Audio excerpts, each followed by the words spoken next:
Irmãos, graça e paz. Inicialmente, eu quero, em nome da igreja, parabenizar especialmente a todas as mamães,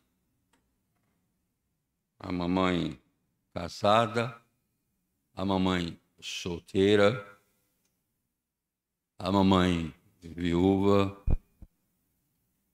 a mamãe que é mãe, mas que nunca foi mãe, mas que tem no seu coração a sua alma e o desejo de ser mãe e que tem sido mãe, quem sabe, de tantas outras pessoas. A mãe branca, a mãe preta, a mãe ruiva, a mãe índia. Eu vi um quadro essa semana interessante e até emocionante. Não sei se o quadro é verdadeiro, mas pelo menos ou é apenas uma montagem. Essas coisas que a gente não sabe se é fake news, se é verdade, mas de um homem já de certa idade que resolveu sair em busca da babá. E viajou até encontrar a babá e dar aquele abraço e dizer a ela quanto a amava e quanto ela é importante na vida dele, uma espécie de mãe. Então, parabéns a todas e que Deus abençoe a todas vocês e aquelas que vão ser mães também nessa difícil missão, não apenas de trazer um filho ao mundo, mas de criar este filho, de devotar todo o amor, todo o zelo, como às vezes as crianças dizem, quem é que manda em casa? É a mamãe. Por quê? Que é a única que deixa eu dormir fora na casa de meu amiguinho. Você gostaria que sua mãe não tivesse? Eu gostaria que mamãe não tivesse, era olho na nuca para ver tudo, porque nada escapa aos olhos dela. Um abraço muito especial a todos vocês e àqueles como eu, cujas mães já foram para a eternidade. Reste-nos a lembrança. Minha mãe morreu e dias depois, minha irmã disse, mas Adalto, eu tive um sonho tão triste. Digo, eu tenho muitos. Ele não deixa eu falar primeiro. Foi com uma mãe. Eu sonhava que falava com ela e dizia, mãe, volte. Ela estava num lugar tão bonito, eu não posso descrever o lugar, mas eu me encontrava com ela, ela estava num lugar tão bonito, e eu dizia, mamãe, volte. Elas eram muito amigas. Porque a senhora está fazendo uma falta muito, muito grande. Eu estou sentindo muita falta da senhora. Volte. E ela dizia, e aí minha mãe dizia, minha filha, volto ou não. Eu quero que você venha para cá.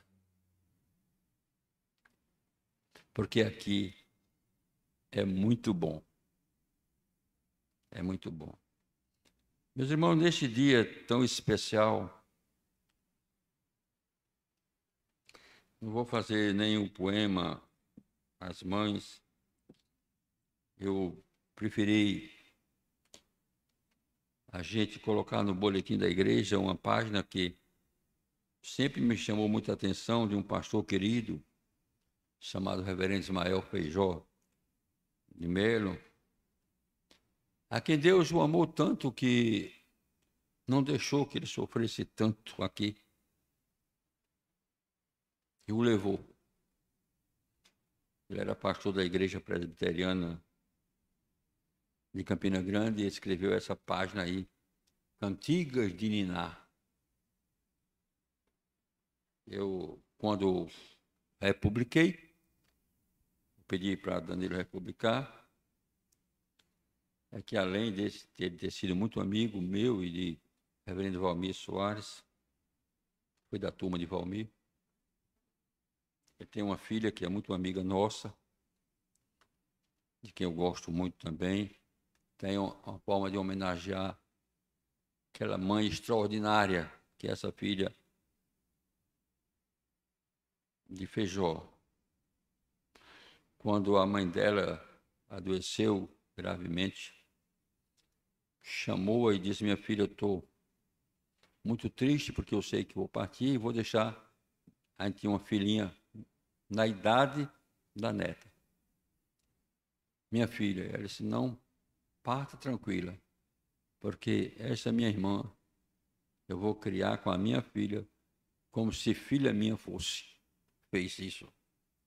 Mulher de valor. E para mim aquela página é muito emocionante quando ele fala de cantigas, de niná. Depois vocês leiam com muito cuidado, especialmente vocês mães, vocês moças, vocês jovens, adolescentes, vocês vão se espelhar naquela página. Eu queria pensar hoje, meus irmãos, rapidamente, no que Paulo escreve à igreja de Éfeso. Éfeso, a cidade de Éfeso, era a maior cidade depois de Roma. E Paulo escreve esta carta aos Efésios. E ele fala do lar cristão. Ele começa no capítulo 6, dedica o capítulo 6, de 1 a 9, sobre o lar cristão. Ele começa dizendo: filhos, obedecei a vossos pais no Senhor, pois isto é justo. Honra a teu pai e a tua mãe, que é o primeiro mandamento com promessa, para que te vá bem e sejas de longa vida sobre a terra. E vós, pais, não provoqueis vossos filhos a ira, mas criai-os na disciplina e na admoestação do Senhor.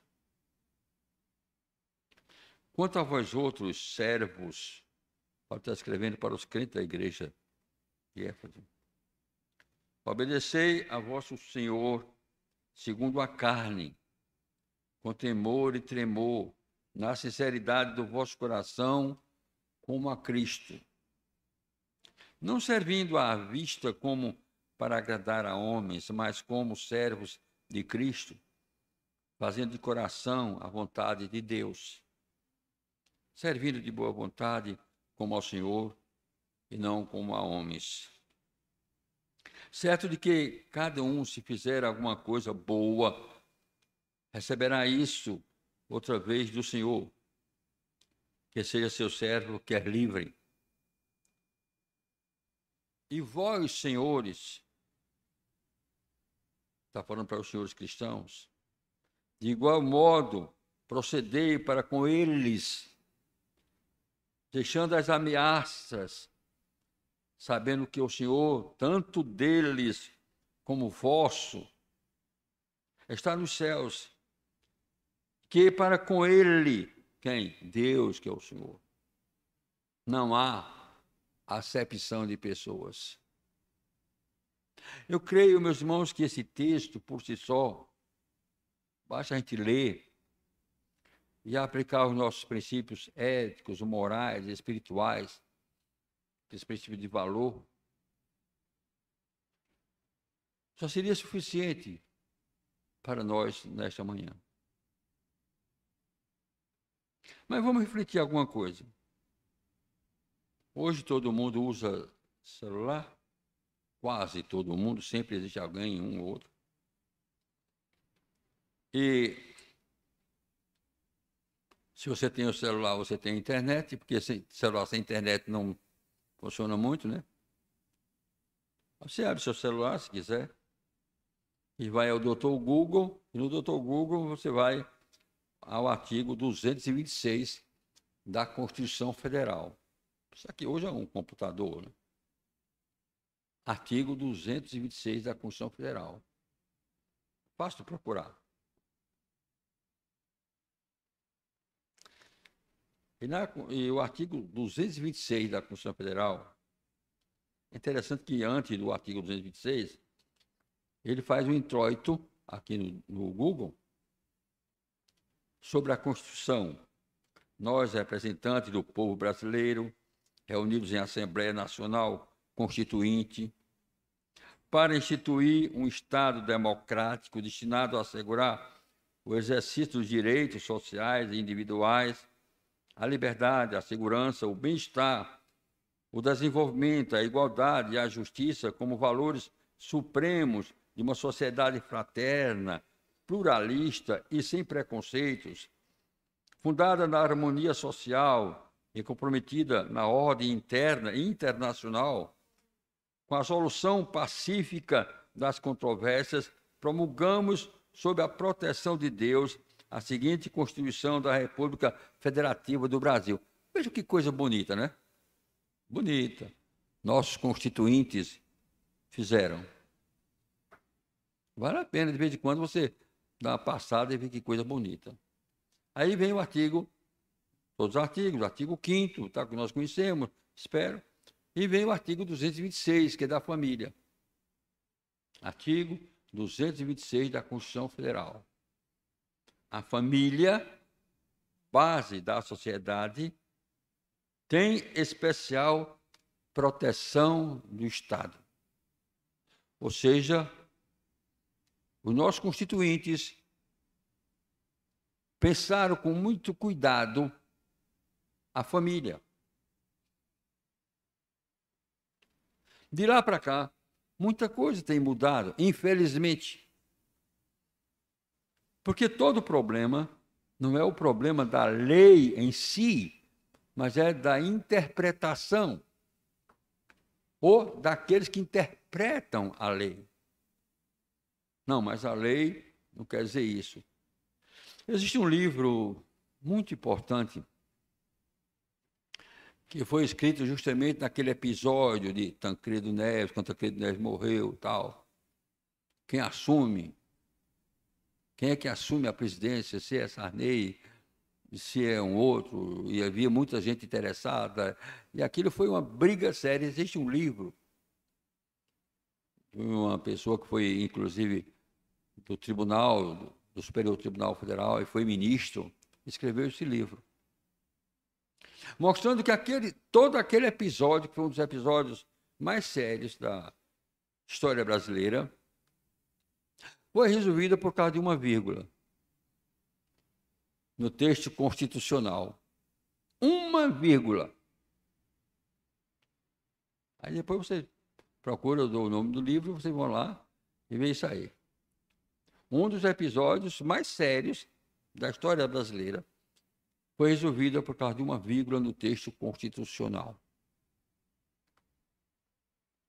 Aí entrou o Exército, Marinha, Aeronáutica, os partidos políticos, e a questão governamental e tudo.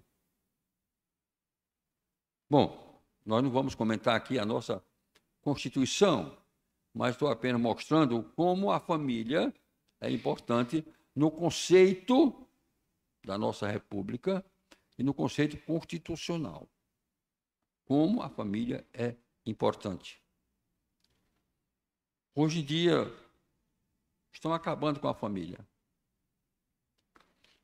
Alguém já disse que nossa família tem a base principal, a base familiar brasileira, na família italiana, no que significa moral e vida.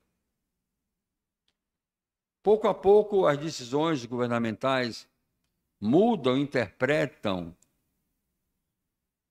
esses valores que nós temos aqui estipulados em nossa Constituição. Então, nós temos aqui, meus irmãos, duas coisas para a gente pensar nesta manhã, que é muito material. Não vai dar, nós já falamos sobre isso, outras pessoas já falaram, Flávio, inclusive, Flávio Lima já veio aqui e falou sobre um dos pontos aqui da Constituição, e outros vieram. E no mês de maio, nós já fizemos trabalhos aqui, falando sobre esse ponto aqui da família brasileira. Então, nós temos, de um lado, primeiro, a Bíblia Sagrada, a Palavra de Deus. Porque a palavra de Deus é a nossa regra de fé e prática. Não é somente de fé, mas ela é de fé e prática. E do outro lado, nós temos o nosso texto constitucional, que encabeça toda a hierarquia das leis. Na hierarquia das leis, primeiro está a Constituição. E em termos republicanos, em termos de lei, a nossa Constituição pesa muito mais do que a Bíblia. Para nós, a Bíblia tem valor maior do que a Constituição. Para nós. Mas Bíblia e Constituição não estão se conflitando ainda, graças a Deus. Mas para o sistema organizacional do Estado, a Constituição é o valor supremo. Aliás, se houver um conflito entre os ensinos bíblicos e a Constituição, vai prevalecer nos tribunais a Constituição, sem dúvida alguma. Você pode até morrer pelos ensinos bíblicos, e quem tem fé está disposto a morrer por isso. Mas os julgadores não têm um compromisso com a Bíblia. Os julgadores têm um compromisso com a Constituição. Veja o valor que nós temos, por isso eu abri o artigo 226, para a gente entender claramente isso. Como isto é sério, profundamente sério. Profundamente sério. Havendo conflito entre a Bíblia e a Constituição, vai prevalecer a Constituição, porque ela é a lei maior para o nosso Estado de direito. Ela é a lei maior. E nessa lei maior, no texto em si, diz que a família, vírgula, base da sociedade, tem especial proteção do Estado. Mas pouco a pouco, nós estamos vendo esses valores sendo destruídos. Lamentamos, mas é a verdade. Pouco a pouco, esses valores estão sendo destruídos. E vai se dando cada vez mais outros valores da Constituição de 88, os constituintes de 88, que deitaram-se em cima dessa Constituição, criaram esse sistema maravilhoso. Mas hoje nós temos problemas seríssimos, especialmente de valores cristãos, em cima disso. Não podemos deixar a lei de lado. Mas nessa manhã eu queria pensar algumas coisas sobre o nosso outro texto, que para nós tem mais valor do que a Constituição. Ou seja, andam lado a lado. Mas se houver um conflito, para nós vai prevalecer o quê? Para nós cristãos, a palavra de Deus, a Bíblia, vai prevalecer. Então vejamos o que a Bíblia ensina. A Bíblia fala sobre filhos, fala sobre pais, e fala inclusive sobre servos, e fala inclusive sobre senhores. Para quem Paulo está escrevendo, isso é importante.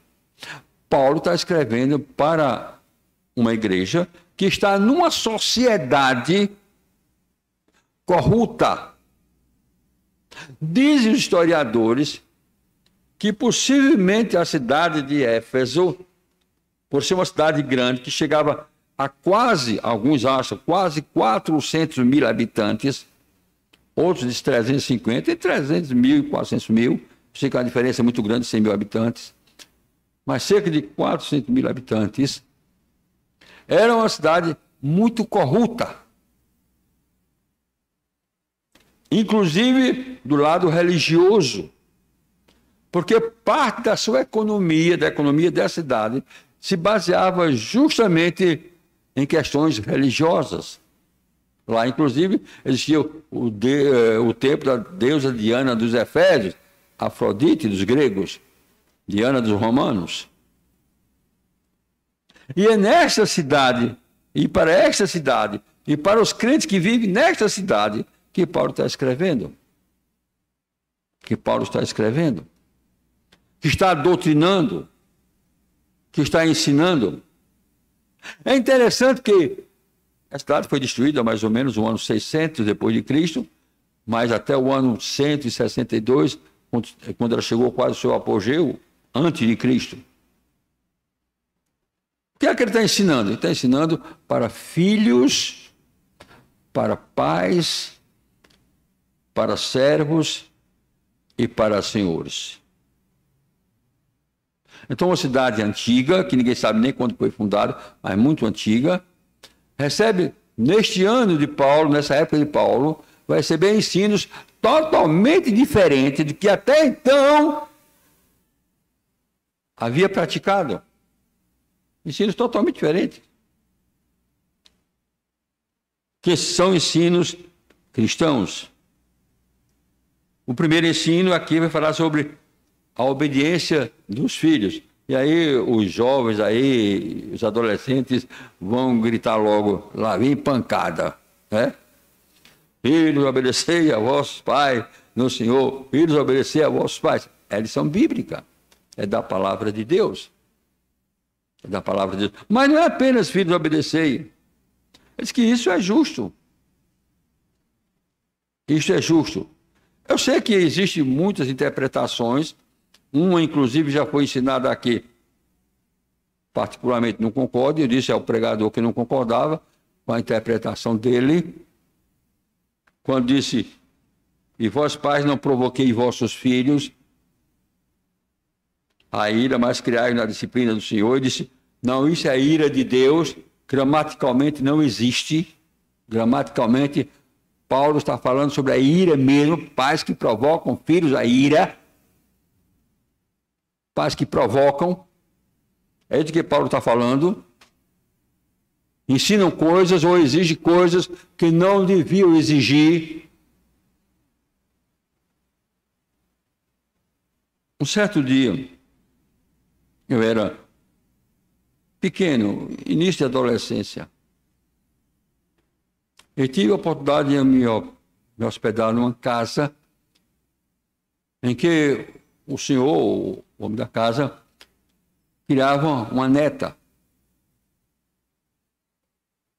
Eu tive tanta raiva, mas tive tanta raiva, que eu não saí daquela casa naquela noite, porque não tinha para onde sair. Fui na cidade de Garanhuns. A menina era uma menina bonitinha, tal, quietinha no canto. E o velho, ou o senhor, não era tão velho, vinha, começava a fazer assim na orelha da pobrezinha da menina. Irritava a menina. Daqui a pouco a menina começava a chorar. A neta. Aí ele parava. Isso é sadismo. Isso é sadismo. Daqui a pouco, quando a menininha terminava de parar um pouquinho, ele começava a fazer a mesma coisa, ele beliscava a menina. Aí, quando eu cheguei em casa, disse, meu pai, pelo amor de Deus, nunca mais na minha vida, nunca mais eu quero ficar para dormir naquela casa. Mas, meu filho, não tem meu filho. Nunca mais. Pai, eu hoje estou sendo, como diz o povo, uma mãe. Mas eu era muito nervoso com essas coisas. Pai, se eu fosse maior, eu tinha dito um bocado de coisa àquele homem. Ou pegar aquele homem para fazer alguma coisa com ele. Porque aquilo não se faz. Se o senhor fizesse aquilo comigo, eu já tinha saído de casa há muito tempo. Eu preferia estar no meio da rua, no mato, ver no mato, de que ver uma coisa daquela. Aqui não se faz com ninguém. Mas eu vi também no interior, eu vi pessoas, pais, provocarem filhos à ira. Filhos à ira.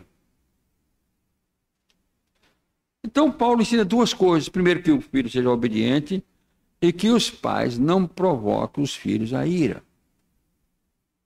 Ser obediente por amor é a coisa melhor que existe. Que uma coisa que Paulo ensina aqui na carta aos Efésios, quando ele fala do casamento, marido e mulher, A mulher deve ser submissa ao marido. Aí as mulheres, hoje, né? Especialmente, submissa, tal. Mas já que, o que é que Paulo vai dizer aos maridos? E vós, maridos, amai. Qual é a mulher que não quer ser submissa por amor? Olha aí. O que é mais difícil? Ser submissa ou amar? Me diga agora o que é mais difícil. Larry Coy tem uma história interessante. Larry Coy é psicólogo e palestrante. Não sei nem se ainda é vivo. Mas diz que o marido chegou e disse: pastor, eu vou me separar da minha mulher. Isso não pode. É antibíblico. Você não deve se separar. Que você deve amar sua esposa. Pastor, não dá para amar. Não dá. Se não dá para amar como esposa, então ame sua mulher como mulher. Pastor, o senhor não conhece a minha mulher. O senhor não conhece. Não dá nem para amar como mulher. Então, se não dá para amar como mulher, ame como irmã, mas ame. A Bíblia manda amar. Se o senhor não conhece minha mulher. O que a Bíblia manda, meu irmão, é amar, não é separar. É que nós sempre usamos nossos argumentos, fala sempre nosso velho eu. A gente se esquece da palavra de Deus, esquece dos ensinamentos bíblicos. Às vezes o problema não é da mulher, é do marido. É o marido que vai para o médico e diz: olha, eu estou com um problema sério, trouxe minha mulher aqui.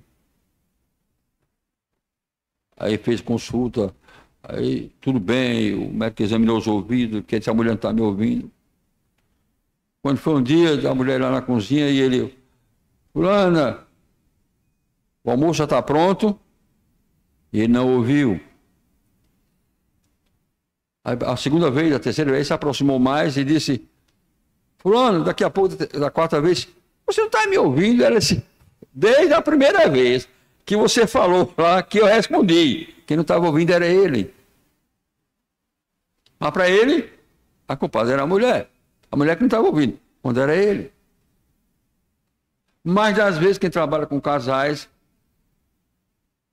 com aconselhamento, e eu tenho essa experiência, o problema não está na mulher. Está no homem, que quer fazer o que ele bem entendeu, que der na telha, como esposa, e depois quer que ela aceite. E a culpada é ela. Quando mais das vezes o culpado é ele. Sim, eu sei que às vezes ela também é culpada. Sei que ele é culpado. Mas vamos voltar aqui, para não demorar muito. Filhos, obedecei vossos pais no Senhor, por isso é justo. Honra teu pai e honra tua mãe. E depois de vós, pais.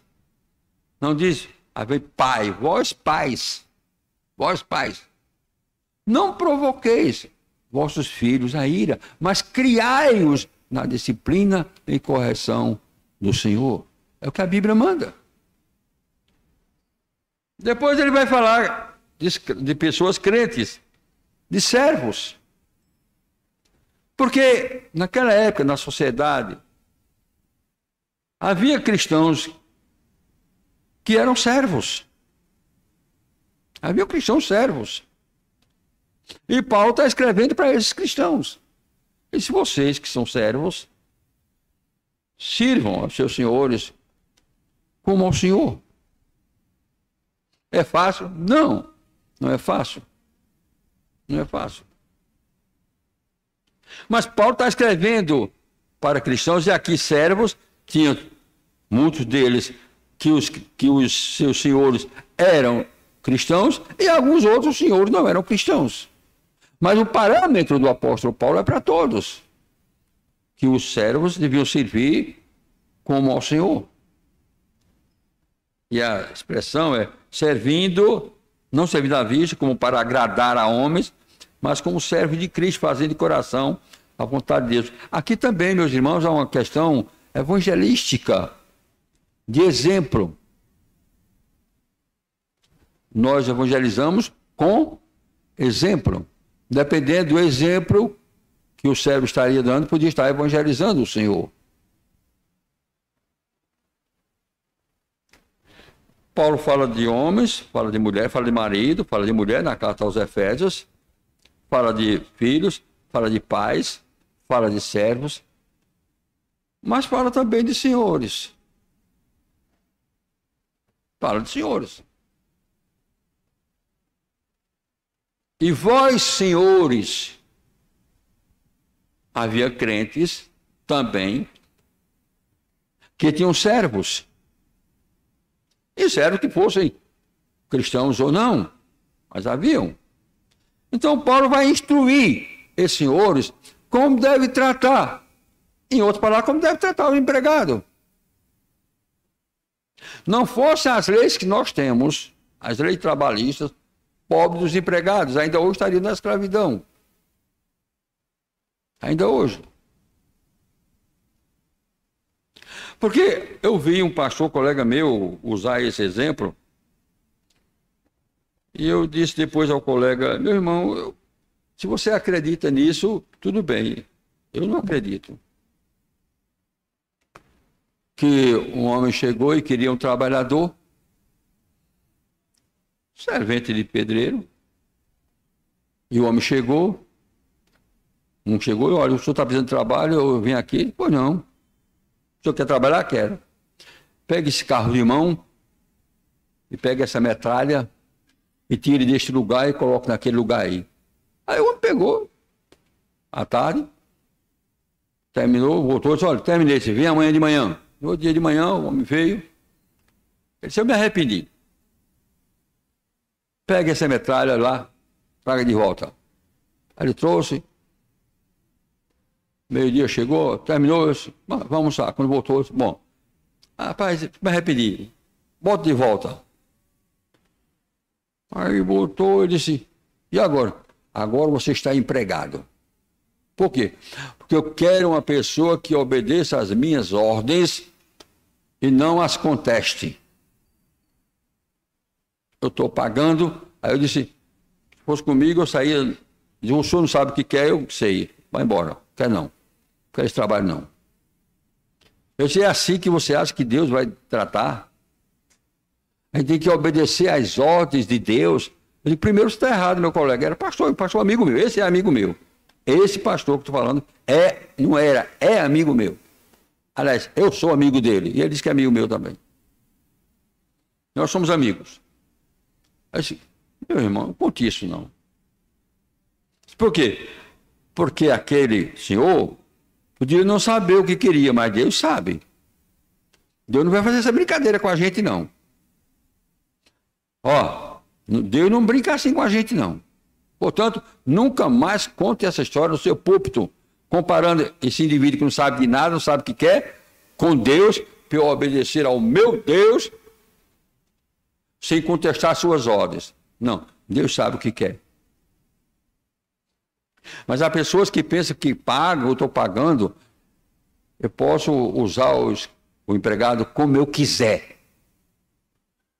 Como eu quiser. Aí Paulo vai dizer, vós, senhores, de igual modo, procedei para com eles.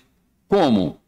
Servindo ao Senhor, servindo a Deus, temendo a Deus, fazendo a vontade de Deus,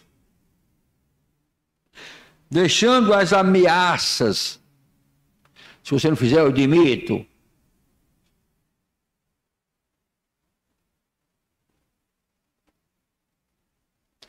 Sabendo que o Senhor, tanto deles como o vosso,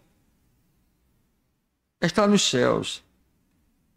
E que para com ele não há acepção de pessoas. A Bíblia nos ensina como nós devemos tratar as pessoas. Porque elas são nossas irmãs. são nossas irmãs. A Bíblia nos ensina. Hoje você pode não ter nada e amanhã ter muita coisa. Hoje você pode ter muita coisa e amanhã não ter nada. Não ter nada. Hoje você pode ser patrão, patroa. Amanhã talvez nem empregado você possa ser. Vem a idade e com a idade, se você cair no infortúnio, você nem empregado pode ser. Ficar sem nada. Onde está o nosso cristianismo, meus irmãos? Hoje é o dia da gente repensar tudo isso. Família. A família é a base da sociedade. Base da sociedade. Nossa família está destroçada. Cada dia mais se coloca conceitos e mais conceitos para destruir a família. Destrua a família e você destrói a sociedade. Destrua a família, você destrói a sociedade. É simples. Hoje é um dia especial porque a gente pensa na mãe. É verdade. Que faz parte da família. Da família. Você, como mãe, como é que você tem procedido com os seus filhos? Como? Eu nunca me esqueci de uma jovem, já morreu, a mãe dela morreu também, mas elas andavam muito juntas, todas as reuniões na igreja, ambas cantavam no coral, era uma coisa séria. Como diz o povo, parecia carne e unha. Um dia essa jovem chegou no meu gabinete e disse: pastor, eu tenho tanta saudade de meu pai. Eu olhei para ela e disse: minha filha, o que é que está vendo? Aquela moça já de idade e tal. Pastor, o senhor vê como eu e mamãe somos unidas? Veja. Pois é, pastor. Mamãe nunca me deu um abraço. Mamãe nunca me deu um abraço. Meu pai me abraçava. Meu pai me beijava. Meu pai tinha um carinho tão especial por mim. Hoje sou eu e mamãe, somos eu e mamãe. Mamãe não me abraça, mamãe não me beija. Mamãe não diz uma palavra de carinho comigo. Tenho tanta saudade de meu pai. Eu fiquei pensando comigo, meu Deus, a pessoa que podia ser a mais amiga dela, uma moça que naquela época tinha seus 40 e poucos anos, conversando comigo, dizendo isso. O seu filho, como é que você tem tratado o seu filho? Como? Não, porque eu fui assim. Calma, você não está. Estou perguntando como você foi, quem você é. Estou tratando do seu filho,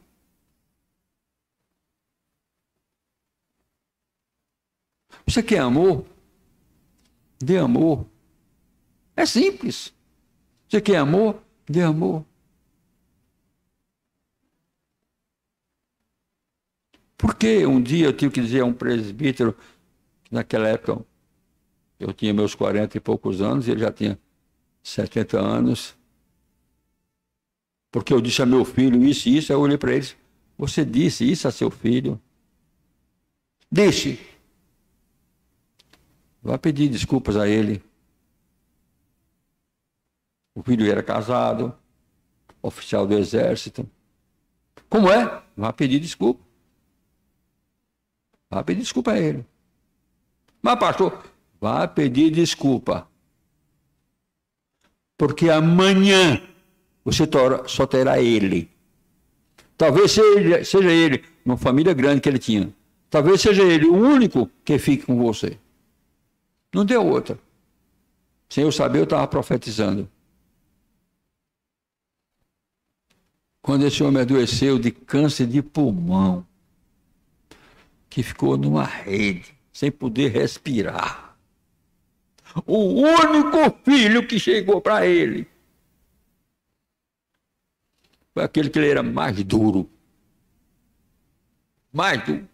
Foi o único filho que chegou.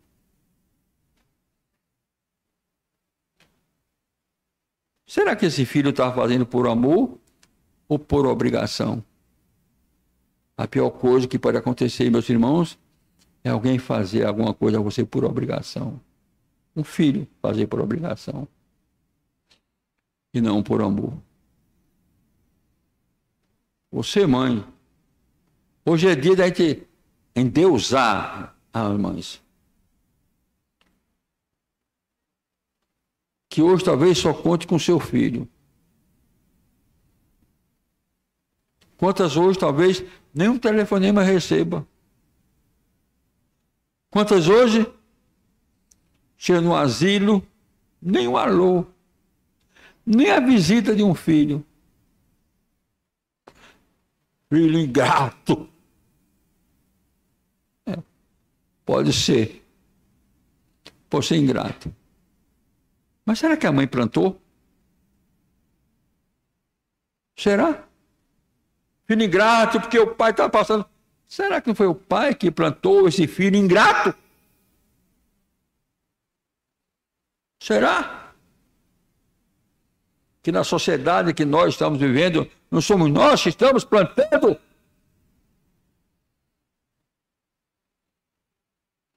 É tão simples o que eu estou colocando. A Bíblia nos ensina a nós as questões comportamentais, familiares, família base da sociedade. Família base da sociedade. A família está se destroçando por aí. Está se acabando por aí. Você sabe quantos milhares de filhos... Eu estava vendo ontem uma estatística. Em determinado estado aí, parece que os 6 mil filhos, o ano passado, registrados. Mas o nome do registro não consta o nome do pai, porque não tem pai. Pai tem, mas não tem o nome lá. 6 mil. Você sabe quantos são no Brasil hoje? Aquele que não conhece o nome do pai. Mas você sabe quantos no Brasil são hoje? Filhos que não gostariam de ter o nome do pai no registro? Será que ele não pensa nisso? Será que você nunca pensou nisso? E quantos filhos tem também que talvez não estejam visitando a mãe? Porque dizem, não vou lá fazer firula, figurativa, não vou lá.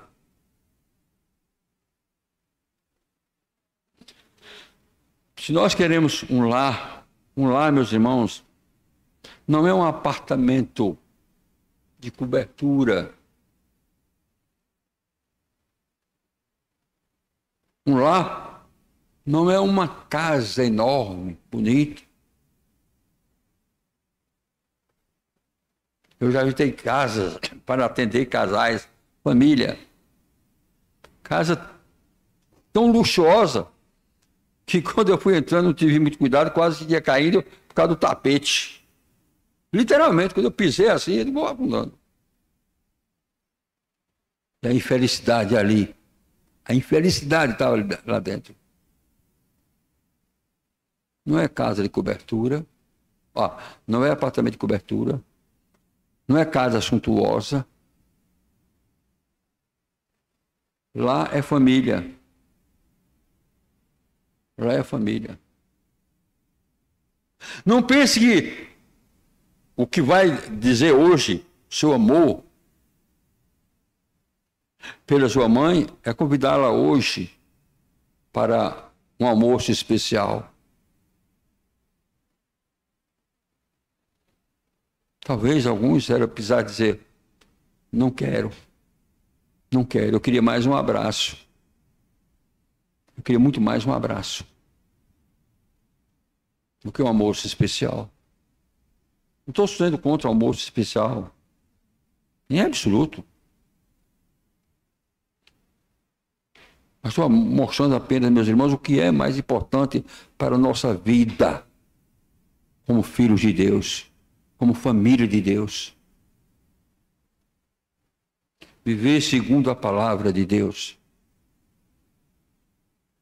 Jovens, filhos, obedeçam aos pais de vocês. Pais, não provoque seus filhos a ira. Pais, pai, mãe, não provoque.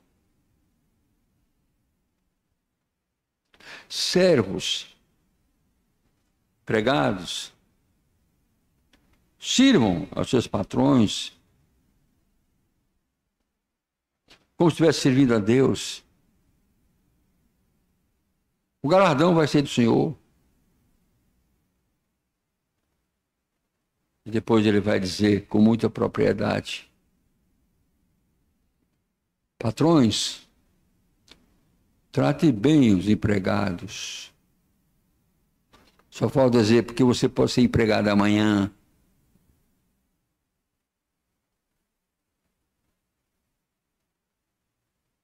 Irmãos, aprendamos a viver bem. Sejamos mais tolerantes. Você chega um momento que você precisa ser mais tolerante. Você seja mais amável. Seja mais cuidadoso. Pense nisso.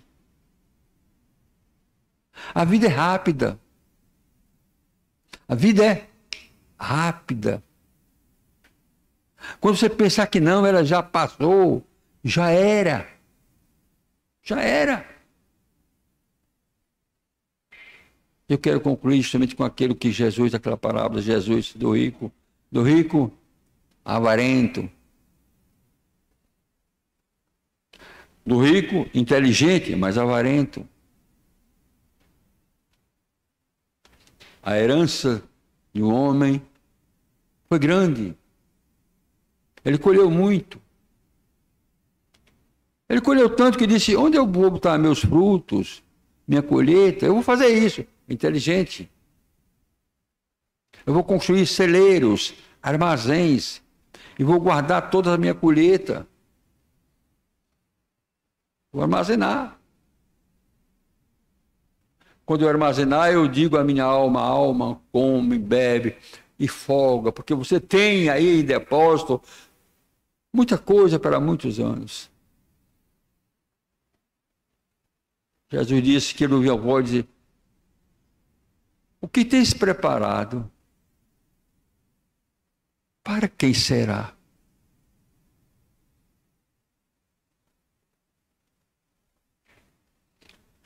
Pela lei do ciclo vital, eu estou mais perto de ir que muitos de vocês. Isso não significa que algum de vocês não possa ir antes, não, viu?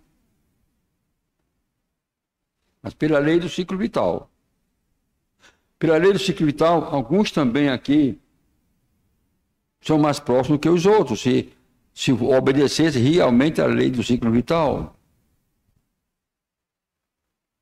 Eu tenho uma parenta que completou 100 anos agora. Não é meu caso. Mas vai chegar um momento que você perguntar, o que eu tenho preparado? Vai me servir para quê? Talvez te sirva para duas coisas. Uma cadeira de rodas e você poder pagar uma pessoa para empurrar a cadeira. Você pensa que não? Nenhum filho teu vai empurrar. A mulher já está idosa também, não vai poder empurrar.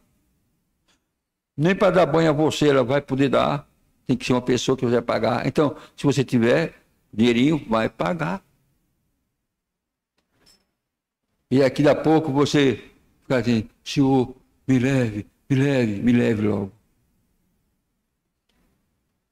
E teus filhos, tua família, tua esposa? Você não curtiu, você não viveu. E aí?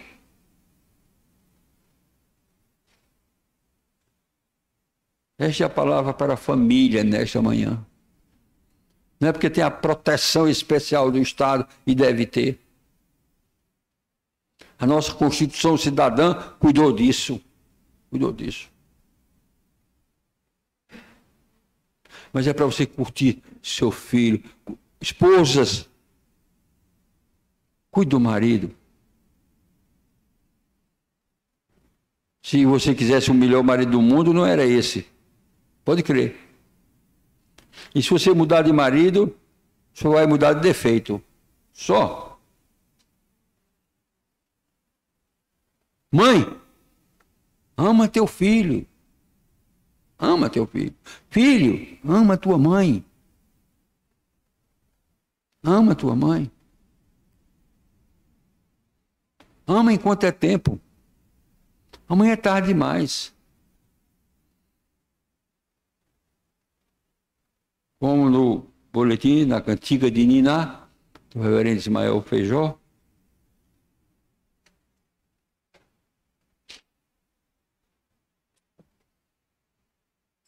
No seu lindo poema intitulado Mãe, Yarone diz: por mais que o homem seja um ser mesquinho, enquanto a mãe cantar junto ao bercinho, cantará a esperança para o mundo. Lá adiante ele diz: urge parar para pensar e reflexionar um pouco mais. Vale a pena ser imediatista, escravizar-se pelo consumismo e pela vaidade e pela ambição de ter mais dinheiro, possuir mais coisas, em detrimento do indefeso e todo carente filho de suas entranhas? Projete-se no futuro, mãe querida, e procure visualizar seu filhinho, daqui a 15 ou 20 anos, quando sua presença será já muito difícil e diferente das atitudes, atos e decisões dele. Talvez não tenha ele mesmo, nesse tempo, a coragem e a ousadia de abrir o coração e culpá-la verbalmente de deslizes e fracassos que o martirizem e esmaguem. Porém, no íntimo, quem poderá garantir que no amargo desgosto, não o condene no tribunal do seu subconsciente, mal formado, por conta de muito prejudicial ausência de mamãe ladeando o berço e cantando eternamente a cantiga de Niná. Cantigas que os pedagogos hoje condenam. Não é? Os pedagogos condenam. Boi da cara preta. Não se deve fazer isso, é colocar medo. Mamãe, família numerosa, ao lado do berço, nos ensinando as primeiras orações, e depois orando, intercedendo a Deus pela vida de cada filho. Eu perguntava à minha mãe, por quê? Se eu durmo numa cama e meu irmão dorme na outra, no mesmo quarto, a senhora tem que vir fazer uma oração para mim e fazer uma oração para ele, porque não faz uma só para os dois. Por quê? Ela dizia, porque vocês são diferentes. Porque vocês são diferentes. Deus me deu vocês e vocês são diferentes. Cada um precisa de uma oração especial.